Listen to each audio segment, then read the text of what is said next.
কেৱল ভগৱান শ্ৰীকৃষ্ণই অৰ্জুনক কৈ থৈ যোৱা নাছিল।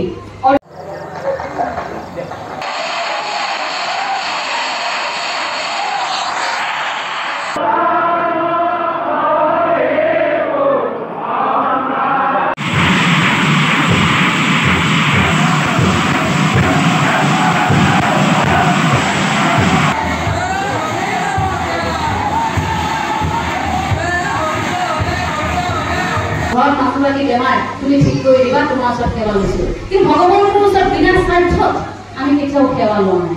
বিনা স্বাৰ্থত যদি সেৱা ল'বলৈ আমি শিকা নাই মনুষ্য হিচাপে, যদি আশ্ৰয় গ্ৰহণ কৰা নাই, ভগৱন্তৰ ওচৰত শৰণ ল'বলৈ শিকা নাই, তেন্তে সেই ভগৱন্তই আপোনাক কেনেকৈ কৃপা কৰিব?